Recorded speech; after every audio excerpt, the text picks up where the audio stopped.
In this video I'm going to show you how you can easily unrestrict someone on Facebook.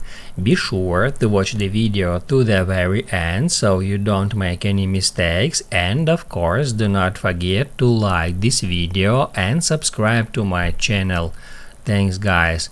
So let's get started, and in order to unrestrict someone on Facebook we need to open up Facebook Messenger.